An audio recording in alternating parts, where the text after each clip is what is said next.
আল্লাহ নবী মদিনা মসজিদে সাহাবাদের করে বসে আছে।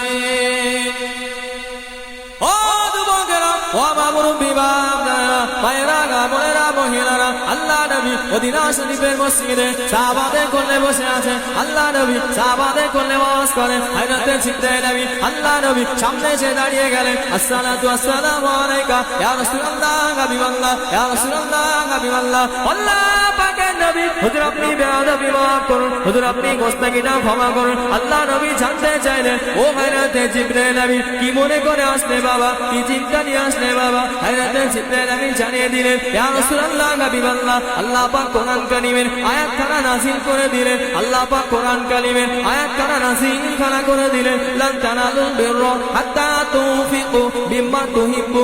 ও যুবকেরা, ও মুরব্বি বাপ জানেরা, ভাইয়েরা, বোনেরা, মহিলারা, আল্লাহ নবী সাহাবাদের করে শুনিয়ে দিলেন, ও বাবা সাহাবারা, হযরতে জিবরাইল নবী এই মুহূর্তে আমার কাছে এসেছে বাবা, কোরআনুল কারীমের আয়াতখানা শুনিয়ে দিয়েছে বাবা। তোমাদের মধ্যে করে যে জিনিসটা তোমাদের কাছে সবথেকে বেশি পছন্দনীয়, যে জিনিসটা তোমাদের কাছে সবথেকে বেশি প্রিয়, সেই জিনিসটা যতক্ষণ আল্লাহর রাস্তায় ব্যয় না করবে বাবা, ততক্ষণ তোমরা পরিপূর্ণ মুমিন হতে পারবে না। জোরে বলুন সুবহান, আর একটু জোরে বলুন সুবহান। ও যুবকেরা, ও মুরব্বি বাপ জানেরা, ভাইয়েরা, বোনেরা, মহিলারা, আল্লাহ রাসূলের সাহাবী হযরত আবু তালহা রাদিয়াল্লাহু তাআলা আনহু উঠে দাঁড়িয়ে গেলেন। আসসালাতু আসসালামু আলাইকা ইয়া রাসূলুল্লাহ, হাবিবাল্লাহ, ইয়া রাসূলুল্লাহ, হাবিবাল্লাহ। আল্লাহ পাকের নবী, হুজুর আপনি বেয়াদবি মাফ করুন, হুজুর আপনি গোস্তাকিটা ক্ষমা করুন। ইয়া রাসূলুল্লাহ, হাবিবাল্লাহ, আমি আবু তালহা, আমার এই বাগানখানা আমি রব্বুল আলামিনের দ্বীনের সাথে আল্লাহ পাকের দ্বীনের ইবাদতের জন্য আপনার কদমে আমি হাদিয়া খানা করে দিলাম। জোরে বলুন সুবহান, আর একটু জোরে বলুন সুবহান। ও যুবকেরা, ও মুরব্বি বাপ জানেরা, ভাইয়েরা, বোনেরা, মহিলারা, আল্লাহ নবী জানতে চাইলেন, আল্লাহ নবী জিজ্ঞাসা করলেন, ও বাবাজি আবু তালহা রাদিয়াল্লাহু তাআলা আনহু, মদিনা জমিনে তোমার তো শত শত খাজুরের বাগান আছে বাবা, মদিনা জমিনে তোমার তো শত শত খাজুরের বাগান আছে বাবা, কি মনে করে তুমি ওই বাগানটা দান করলে বাবা? কি চিন্তা নিয়ে ওই বাগানটা তুমি ব্যয় করলে বাবা? ও যুবকেরা, ও মুরব্বি বাপ জানেরা, ভাইয়েরা, বোনেরা, মহিলারা, হযরতে আবু তালহা রাদিয়াল্লাহু তাআলা আনহু জানিয়ে দিলেন, ইয়া রাসূলুল্লাহ, হাবিবাল্লাহ, ইয়া রাসূলুল্লাহ, হাবিবাল্লাহ। আল্লাহ পাকের নবী, হুজুর আপনি বেয়াদবি মাফ করুন, হুজুর আপনি গোস্তাকিটা ক্ষমা করুন। ইয়া রাসূলুল্লাহ, হাবিবাল্লাহ, বাগান আমি আবু তালহা আমার, বাগান আমি আবু তালহা আমার। আপনি আবু তালহার বাগানে নিজের বাগান মনে করে বাগানের মধ্যে টুকটুক করে ঢুকে যান। ইয়া রাসূলুল্লাহ, হাবিবাল্লাহ, আপনি আবু তালহার বাগানে গিয়ে খাজুর গাছ থেকে পাকা পাকা খাজুর গুলো পেড়ে পেড়ে আপনি খান। ইয়া রাসূলুল্লাহ, হাবিবাল্লাহ, আমি আবু তালহার বাগানে বাইরুয়া নামক একটি কুয়া আছে, যে কুয়া থেকে পানি তুলে তুলে আপনি পান করেন। ইয়া রাসূলুল্লাহ, হাবিবাল্লাহ, আমি আবু তালহার বাগানে খাজুর গাছের সিমতে আপনি, খাজুর গাছের ছায়াতে আপনি বসে বসে আরাম করেন। ও যুবকেরা, ও মুরব্বি বাপ জানেরা, ভাইয়েরা, বোনেরা, মহিলারা, হযরতে আবু তালহা রাদিয়াল্লাহু তাআলা আনহু জানিয়ে দিলেন, ইয়া রাসূলুল্লাহ, হাবিবাল্লাহ, আল্লাহ পাকের নবী, হুজুর আপনি বেয়াদবি মাফ করুন, মদিনা জমিনে আমার হয়তো শত শত বাগান থাকতে পারে। ইয়া রাসূলুল্লাহ, হাবিবাল্লাহ, মদিনা জমিনে আমার হয়তো শত শত বাগান থাকতে পারে। ইয়া রাসূলুল্লাহ, হাবিবাল্লাহ, যে বাগানটা আমি আপনার কদমে আল্লাহ পাকের দ্বীনের জন্য দিয়েছি। ইয়া রাসূলুল্লাহ, হাবিবাল্লাহ, যে বাগান আমি আবু তালহা আমার, আপনি নিজের মনে করে যে বাগানের মধ্যে প্রবেশ করে যান। ইয়া রাসূলুল্লাহ, হাবিবাল্লাহ, আমি আবু তালহা আমার কাছে এর থেকে প্রিয় জিনিস কি হতে পারে? ইয়া রাসূলুল্লাহ, হাবিবাল্লাহ, আমি আবু তালহা আমার কাছে এর থেকে পছন্দনীয় কি হতে পারে? এই না মনে করে, এই না চিন্তা করে আমার বাগানটা আমি আল্লাহ পাকের দ্বীনের সাথে আপনার কদমে আমি দিয়ে দিলাম। জোরে বলুন সুবহান, আর একটু জোরে বলুন সুবহানাল্লাহ। জোরে বলতে পারলেন না? চিন্তা করেন, রাসূলুল্লাহ মদিনার মসজিদে সাহাবাদের করে বসে আছে, কোরআনের আয়াত নাযিল হয়েছে, আয়াত নাযিল হতে দেরি আছে, সাহাবাদের বিলীন করতে দেরি নেই। সুবহানাল্লাহ। শুধু রাসূলুল্লাহ মুখে বললেন, ও আমার সাহাবারা, জিবরাইল আমিন এসে এই বলে গিয়েছে, তোমাদের মধ্যে করে যে জিনিসটা সবথেকে বেশি পছন্দনীয় আল্লাহর রাস্তায় ব্যয় না করে ততক্ষণ মুমিন হতে পারবে না। বলার সাথে সাথে আবু তালহা উঠে দাঁড়িয়ে গেলেন, ইয়া রাসূলুল্লাহ, আমি আবু তালহার এই বাগান আপনার কদমে দিয়ে দিলাম। রাসূল বললেন, ও বাবা আবু তালহা, মদিনার জমিনে তোমার তো আরো প্রচুর বাগান আছে, এই বাগানটা কেন দিলে বাবা? এই বাগানটা কেন দিলে? আবু তালহা বলছে, ইয়া রাসূলুল্লাহ, বাগান অনেক থাকতে পারে, কিন্তু এই যে বাগানটা আমি দিয়েছি আপনার কদমে, আমি দিনের সাথে, আপনি বাগান, আমি আবু তালহা আমার, আপনি নিজের মনে করে আমি আবু তালহার বাগানে ঢুকে যাই, খাজুর গাছ থেকে পাকা পাকা খাজুরগুলো পেড়ে পেড়ে আপনি খান, কুয়া থেকে পানি তুলে আপনি পান করেন, খাজুর গাছের ছায়াতে আপনি বসে আরাম করেন, ইয়া রাসূলুল্লাহ, এর থেকে আর আবু তালহার কাছে খুশির জিনিস, আনন্দের কি হতে পারে? এই না মনে করে আমার ওই বাগানটা আমি আল্লাহ পাকের দ্বীনের হেফাজতের জন্য আপনার কদমে আমি দিয়ে দিলাম। বলুন না সুবহানাল্লাহ। চিন্তা করেন সাহাবাদের ঈমান কেমন ছিল। আল্লাহ এমনি বলেননি আমিনু কামা আমানান নাস, তোমরা ঈমান নিয়েছো, কেমন ঈমান আনবো আল্লাহ? আমার হাবিবের সাহাবাদের মতো, কামা আমানান নাস, যেমন আমার হাবিবের সাহাবার ঈমান নিয়ে এসেছে, তোমরা তেমন ঈমান নিয়ে এসো। আজকে আমাদের ঈমান কেমন? আজকে বুকে হাতে বলেন তো, এই যে মাহফিলটা করা হচ্ছে এখন ভালো লাগছে তো নাকি গো? সব দিক থেকে তৈরি পরিপাটি ফিটফাট হয়ে গিয়েছে, উজ্জ্বলময়, দেখতে খুব ভালো লাগছে। এখন বলেন তো, এই মাহফিলটা দিতে গিয়ে কতদিন আমার যুবক ভাইদের বাবুদের কাজ বন্ধ করতে হয়েছে, পাড়ায় টাকা কালেকশন, চাঁদা কালেকশন করতে কতদিন? একটু রেসপেক্ট দেন, মানে আছে কি করে? কতদিন? 1 মাস কম বেশি, আপনি 1 সপ্তাহ ধরেন, আপনি 1 সপ্তাহ হাড় ফাটা পরিশ্রমের ফল আজকে আপনারা দেখতে পাচ্ছেন। এবার বলেন তো, এমন মানুষ আছে যার কাছে একবারের জায়গায় 5 বার যেতে হয়েছে, ঠিক বলছি না? টাকাটা কোথায় দেবে? কোনো খারাপ কাজে দিলে গোনা আছে নাকি গো? তারপরে একবারের জায়গায় 5 বার যেতে হবে। সওয়াব নেবে সেই ব্যক্তি, যে দেবে সওয়াব নেবে সে, তার কাছে কি করতে হচ্ছে? সওয়াব দৌড় করে দিতে হচ্ছে। মনে পড়বে কিয়ামতের ময়দানে, কোথায় মনে পড়বে? চার দেয়ালের মাঝখানে যখন একা শুইয়ে দেবে, তখন মনে পড়বে। কিছু যাবে সাথে, কিছু যাবে, কিছু যাবে না। আল্লাহ নবী মদিনার মসজিদে সাহাবাদেরকে বলছো, আমার সাহাবারা ইয়াতুল মাইয়াতা সালাসাতুন, মৃত ব্যক্তিকে অনুসরণ করে 3 প্রকারের জিনিস। ক প্রকার? 3 প্রকার। ফায়ারজু ইসনানে, 2টো জিনিস ফিরে আসে, ওয়ায়াবকা ওয়াহিদুন, একটা জিনিস অবশিষ্ট থেকে যায়। রাসূল বললেন কি? 2টো জিনিস যে ফিরে আসে, আহালুহু মালুহু, তার আহাল বর্গ এবং তার টাকা পয়সা তার থেকে ব্যাগে ফিরে আসে। ওয়ায়াবকা ওয়াহিদুন, একটা জিনিস অবশিষ্ট থেকে যায়, সেটা হচ্ছে কি? আমল। সেই ব্যক্তির আমল। আজকে আমরা কি করেছি বলে? আজকে আমরা ফরজ নামাজটুকু পড়ি, রমাদানের রোজাটুকু রাখি, দায় সারাতে গিয়ে। ঠিক বলছি না ভুল বলছি? ঠিক বলছি তো? আমাদের উপরে আল্লাহ ফরজ করেছে, তাই আমরা দায় সারার জন্য পড়ি। কেন দায় সারার জন্য কেন বললাম? তাই যদি না হতো, আল্লাহ পাককে অর্জন করার জন্য আমরা আরো বেশি বেশি নফল ইবাদত করতাম। ঠিক বলছি না? কিন্তু তা আমরা করি না। আল্লাহ ফরজ করে দিয়েছে একান্ত, তাই আমরা না দিতেন, এটাও যদি ফরজ না করতেন তা আমরা পড়তাম না। আজকে আমরা এমন জায়গায় চলে এসেছি। চিন্তা করে না সাহাবাদের ঈমান কেমন ছিল। রাসূল বললেন, বলতে দেরি, দিতে দেরি নেই। এই ছিল সাহাবাদের করে ঈমান। আজকে আমরা এমন জায়গায় দিনের কাজে, ভালো কাজে, বলে তো আজকে যেখানে ড্যাস হাঙ্গামা, ফাংশন, গান বাজনা, এখানে লোক জায়গা দেওয়া যেত বলে না, এখানে দেওয়া হতো, লোক এখানে জায়গা দেওয়া যেত না। অথচ আল্লাহ কোরআনুল কারীমে কি বলছে? আল্লাহ কোরআনে জানাচ্ছে, ওয়ালাকাদ যারানা লি জাহান্নামা কাসীরাম মিনাল জিন্নি ওয়াল ইনস, আমি আল্লাহ পাক জাহান্নামকে ভর্তি করব অধিকাংশ মানুষ সম্প্রদায় এবং জিন সম্প্রদায়কে দিয়ে। লাহুম কুলুবুন লা ইয়াফকাহুনা বিহা, আমি আল্লাহ যাদেরকে কি দিয়েছি? অন্তর দিয়েছি, অন্তর। তারা অন্তর দিয়ে চিন্তা করেও চিন্তা করে না। লাহুম কুলুবুন লা ইয়াফকাহুনা বিহা ওয়া লাহুম আয়ুনুন লা ইবসিরুনা বিহা, আমি আল্লাহ যাদের করে দেখার জন্য 2টো করে চোখ দিয়েছিলাম, চোখ, তারা দেখো না দেখার ভান করেছে। আল্লাহুম আযানুন লা ইয়াসমাউনা বিহা, আমি আল্লাহ তাদের শোনার জন্য 2টো করে কর্ণ দিয়েছিলাম, কান দিয়েছিলাম, তারা শুনেও না শোনার ভান করে, তারা শুনেও না শোনার ভান করে।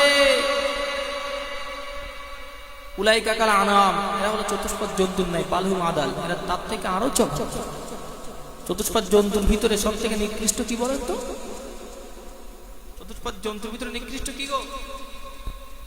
শুকর, কুকুর, তাই তো নাকি গো?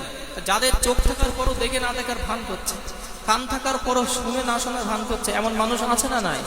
আজকে এখানে একটা পাক মাহফিল হচ্ছে, দেখতে পাচ্ছে না? চোখ নাই, কান নাই, শুনতে পাচ্ছে না? তো হুজুর এত করে বলছে, সবাই তো আমরা শুনতে পাচ্ছি বা চোখে দেখতে পাচ্ছি। আমাদের একটা আকেল দিয়েছে, আল্লাহ আকেল দিয়েছে, সৃষ্টির শ্রেষ্ঠ মানুষ করে আমাদেরকে আল্লাহ প্রেরণ করেছে পৃথিবীতে। সব শুনছি, বুঝছি, দেখছি, তারপর আমরা আমলে পরিণত করতে পারছি না। তো বলেন, এই জাতি ধ্বংস হবে না? কোন জাতি ধ্বংস হবে? আজকে আমাদের ধ্বংস অনিবার্য, আমাদের নসিবে লেখা আছে, বাধা আছে, কিন্তু এরপর হচ্ছে না। কেন বলেন তো? বিশ্বনবীর দোয়া আছে। কি আছে? দোয়া আছে। একটু দরুদ শরীফ, আল্লাহুম্মা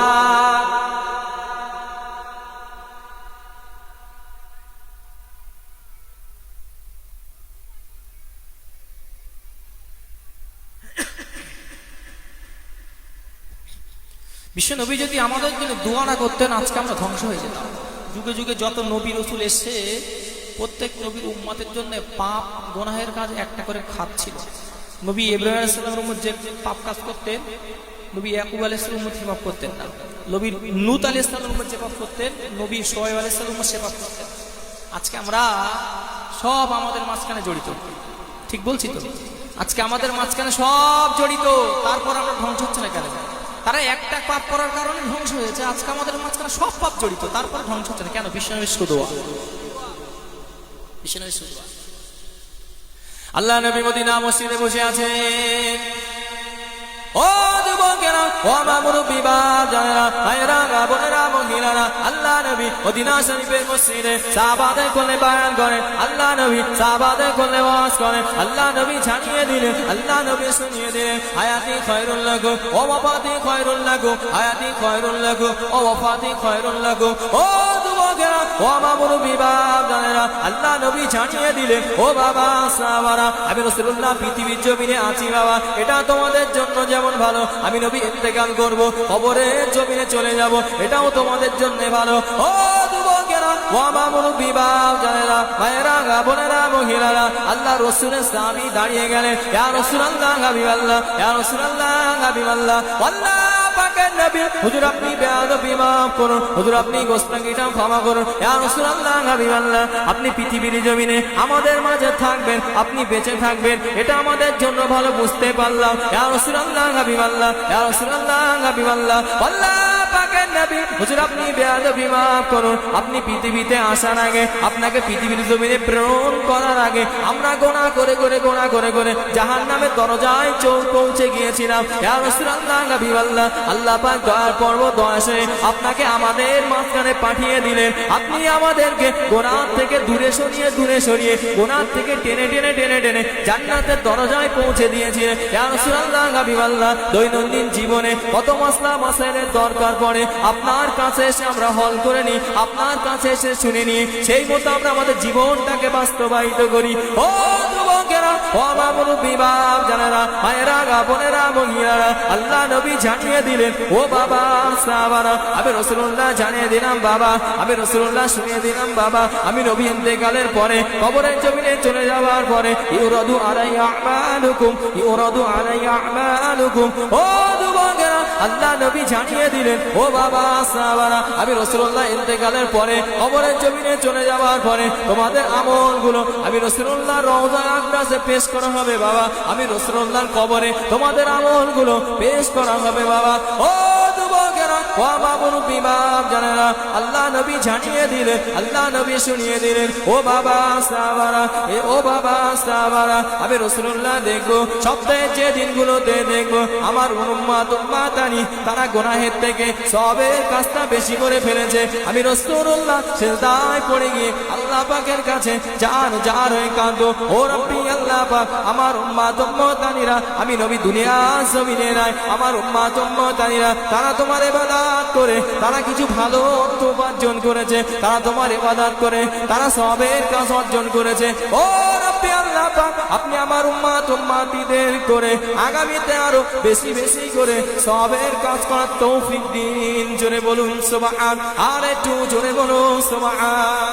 ও যুবকেরা, ও আমার মুরব্বি বাপ জানেরা, ভাইয়েরা, বোনেরা, মহিলারা, আল্লাহ নবী জানিয়ে দিলেন, আল্লাহ নবী শুনিয়ে দিলেন, ও বাবা সাহাবারা, সপ্তাহের যে দিনগুলোতে আমি নবী দেখবো বাবা, আমার কবরের ভিতরে তোমাদের গুনাহ কারা পেশ করা হয়েছে, তোমাদের গুনাহগুলো রাখা হয়েছে, আমি রাসূলুল্লাহ কবরের জমিনে সিজদায় পড়ে গিয়ে আল্লাহ পাকের কাছে জার হয়ে কাঁদবো, ও রব্বি আল্লাহ পাক, আমার উম্মত গুনাহগার, আমার উম্মত খাতাগার, আমার উম্মত বাদকার, তারা সওয়াবের থেকে গুনাহের কাজটা বেশি করে ফেলেছে, ও রব্বি আল্লাহ পাক, আপনি আমার উম্মতদের করে ক্ষমা করে দিন, আপনি আমার উম্মতদের করে মাফ করে দিন, রব্বুল আলামিন আল্লাহ পাক যতক্ষণ পর্যন্ত আমি নবীকে জানিয়ে দেবে আর তোমাদেরকে মাফ করে দিয়েছে, আমার গুনাহগার উম্মত উম্মতানিদেরকে ক্ষমা করে দিয়েছে, আমি রাসূলুল্লাহ সেজদা থেকে মাথা খানা তুলবো না। জোরে বলুন সুবহান, আর একটু জোরে বলুন সুবহান। চিন্তা করেন বিষ্ণুনবীর কত দয়া, 63 বছর ধরে আমাদের জন্য কেঁদেছে দুনিয়ায়, তাই তো নাকি গো? 63 বছর ধরে আমাদের জন্য কেঁদেছে, কবরের জমিনে গিয়ে তাও আমাদের জন্য কাঁদছে। সপ্তাহের 2 দিন বৃহস্পতিবার এবং সোমবারের দিবসে আমাদের আমলগুলো বিষ্ণুনবীর কবরে পেশ করা হয়। রসুল বললেন সপ্তাহের যে দিনগুলোতে আমি রসুল দেখি যে আমার উম্মতেরা তারা সওয়াবের কাজটা বেশি করেছে গুনার তুলনায়, আমি নবী তখন কি করি? আমি নবী সেজদায় পড়ে গিয়ে আল্লাহর শুকরিয়া আদায় করে থাকি, ও রব্বি আল্লাহ পাক আমার উম্মতদের আপনি আগামীতে আরো বেশি বেশি করে ভালো কাজ করার তৌফিক দিন। বলুন না সুবহানাল্লাহ। আর সপ্তাহের যে দিনগুলোতে আমি নবী দেখি যে আমার উম্মতেরা সওয়াবের থেকে গুনার কাজটা বেশি করে ফেলেছে, আমি রাসূলুল্লাহ সেজদায় পড়ে গিয়ে যার যার হয়ে কাঁদি, আল্লাহকে বলতে থাকি আল্লাহ আমার উম্মত গুনাহগার, আল্লাহ আল্লাহ আমার উম্মত গুনাহ করে ফেলেছে, আপনি যদি আমার উম্মতের ক্ষমা না করে দেন আমার উম্মতেরা জাহান্নামে হয়ে যাবে আল্লাহ। আমি সেজদায় পড়ে পড়ে আল্লাহর কাছে বলতে থাকি, আল্লাহ যতক্ষণ পর্যন্ত আমাকে না জানিয়ে দেয় যে হাবিব আপনার উম্মতদের করে আমি আল্লাহ মাফ করে ক্ষমা করে দিয়েছি, আমি রাসূলুল্লাহ ততক্ষণ পর্যন্ত সেজদা থেকে মাথা তুলি না। বলুন না সুবহানাল্লাহ। এবার বলেন তো আমাদের জন্য ভালো না খারাপ? ভালো না খারাপ? পৃথিবীর জমিনে আমাদের মাঝখানে নাই, এটাও আমাদের জন্য কল্যাণকর, তাই তো নাকি? চিন্তা করেন বিশ্বনবী একটা উম্মত যদি জাহান্নামে যায় বিশ্বনবীর কোনো ক্ষতি হবে না, বিশ্বনবীর কোনো ক্ষতি হবে না। তারপরেও বিশ্বনবী কি করছে? আমাদের জন্য ব্যাকুল হয়ে পড়ে আছে, কিয়ামতের ময়দানে আমাদের জন্য কাঁদবে। সেই নবীর জন্য আমরা কি করেছি? কিছুই করতে পারি না, আমরা কিছুই করি না। অথচ রাসূলুল্লাহ যখন মদিনার মসজিদে বলে দিলেন যে তোমাদের মধ্যে যে জিনিসটা সব থেকে বেশি পছন্দ সেইটা আল্লাহর রাস্তায় ব্যয় না করবে তোমরা মুমিন হতে পারবে না, আবু তালহা আগান দিয়ে দিলেন। আজকে চিন্তা করেন তো জুম্মার দিনে টাকা তোলা হয় তো নাকি? বাক্স ছাড়ে না? বাক্স টাকা তোলা হয়। তা জুমার নামাজের পরে টাকাগুলো তো আর গোনা হয় নাকি গো? সব টাকা কি ভালো পাওয়া যায়? কিছু কিছু টাকা ছেঁড়া টাকা পাওয়া যায়, যাই তো বলেন ওই টাকাগুলো দিল কে? আল্লাহর ঘরে দিচ্ছে, ছেঁড়া টাকা দিচ্ছে। নাউজুবিল্লাহ বলুন, আস্তাগফিরুল্লাহ বলতে পারলাম। যে টাকাগুলো বাজারের দোকানদারও নেয় না, যেগুলো বাড়ি বাড়ি যে ফকির মিসকিন আসে তাদের দিলেও নেয় না, ছেঁড়া টাকা বলে তারা ফিরিয়ে দেয়। সেই টাকাগুলো আল্লাহর ঘরে দেয়, ঠিক বলছি তো? তা যদি না দেয় তো ছেঁড়া টাকাগুলো আসলো কিভাবে? আসলে ছেঁড়া টাকা দেয়। চিন্তা করেন আমরা আমাদের মন মানসিকতা কেমন হয়ে গিয়েছে, চিন্তা করেন কেমন হয়ে গিয়েছে। বিশ্বনবীকে আমরা আপন করতে পারলাম না, মেনে নিয়েছি এতটুকু, কিন্তু জীবনে আমরা বাস্তবায়িত করতে পারলাম না। যেমন আমরা বিশ্বনবীকে ভুলে গিয়েছি, কিয়ামতের ময়দানেও বিশ্বনবী আমাদেরকে ভুলে যাবে। কিয়ামতের ময়দানে আল্লাহ পাকের নাম হবে কি? লিল্লাহি ওয়াহিদিল কাহ্হার। আল্লাহ কঠিন হয়ে যাবে, মুসাদ্দাদ হয়ে যাবে। আল্লাহ কোরআন অপর জায়গায় বললে লা তাদরুল ইয়াওমা ইন্নাকুম মিন্না লা তুনসারুন, তোমরা আজকের দিনে কেঁদো না। আজকের দিনে তোমাদের কান্না কোনো কাজে আসবে না, তোমরা আজকের দিনে কেঁদো না, কোনো লাভ হবে না। কাদার দরকার কোথায়? দুনিয়ার জমিনে, তাই তো নাকি? কাদার দরকার দুনিয়ার জমিনে। আল্লাহ নবী মদিনা মসজিদে বসে আছে। ও যুবকেরা, ও আমার মুরব্বি বাপ জানেরা, ভাইয়েরা, বোনেরা, মহিলারা, আল্লাহ নবী মদিনা শরীফের মসজিদে সাহাবাদের কোণে বসে আছে। হযরতে উকবা ইবনে আমির রাদিয়াল্লাহু তাআলা আনহু আল্লাহ নবী সামনে এসে দাঁড়িয়ে গেলেন। আসসালাতু ওয়াসসালামু আলাইকা ইয়া রাসূলুল্লাহ, হাবিবাল্লাহ, ইয়া রাসূলুল্লাহ, হাবিবাল্লাহ। আল্লাহ পাকের নবী, হুজুর আপনি বেয়াদবি মাফ করুন। মান্না যা ইয়া রাসূলুল্লাহ, মান্না যা ইয়া রাসূলুল্লাহ, ইয়া রাসূলুল্লাহ, হাবিবাল্লাহ। পরকালে জাহান্নাম থেকে, পরকালে আযাবের জাহান্নাম থেকে মুক্তির রাস্তা আমাদেরকে জানিয়ে দিন, মুক্তির রাস্তা আমাদেরকে বলে দিন, রেহাইয়ের রাস্তা আমাদেরকে বলে দিন। ও যুবকেরা, ও আমার মুরব্বি বাপ জানেরা, মায়েরা, বোনেরা, মহিলারা, আল্লাহ নবী জানিয়ে দিলেন, আল্লাহ নবী শুনিয়ে দিলেন। আমলিক আলাইকা লিসানাকা, আমলিক আলাইকা লিসানাকা ওয়ালিয়াসনাকা বাইতুল বাইতুকা অবকি আলা খাতিয়াতিকা। ও যুবকেরা, ও আমার মুরব্বি বাপ জানেনা, আল্লাহ নবী শুনিয়ে দিলেন আমলিক আলাইকা লিসানাকা। ও বাবা রাদিয়াল্লাহু তাআলা আনহু, আমলিক আলাইকা লিসানাকা, তুমি তোমার জবানটাকে হেফাজত করো, তুমি তোমার জিহ্বাটাকে সংরক্ষণ করো। ওয়ালিয়াসনাকা বাইতুকা, তুমি তোমার বাড়িতে বসবাস করো, তোমার বাড়িটা যেন তোমার জন্য যথেষ্ট হয়ে যায়। ও যুবকেরা, আল্লাহ নবী 3 নম্বরে জানিয়ে দিলেন অবকি আলা খাতিয়াতিকা, অবকি আলা খাতিয়াতিকা। ও যুবকেরা, ও আমার মুরব্বি বাপ জানেনা, ভাইরা গা বোনেরা মহিলারা, আল্লাহ নবী জানিয়ে দিলেন, আল্লাহ নবী শুনিয়ে দিলেন, ও বাবা সাহাবারা, অবকি আলা খাতিয়াতিকা, তুমি তোমার জীবনে যত প্রকারের গুনাহ করেছো বাবা, রাতের বেলা দরজা জানালা বন্ধ করে দিয়ে ঘরের ভিতরে গুনাহ করেছো বাবা, দুনিয়ার তামাম মানুষের চোখে ফাঁকি দিয়েছো, রব্বুল আলামিন আল্লাহ পাকের কুদরতি দৃষ্টিতে ফাঁকি দিতে পারো নাই বাবা, আল্লাহ পাকের কাছে সবকিছু জমা পড়ে গিয়েছে। তুমি সেই কারণে তোমার জীবনের গুনাহের দিকে তাকিয়ে আল্লাহর কাছে কাঁদো। জোরে বলুন সুবহান, আর একটু জোরে বলুন সুবহান।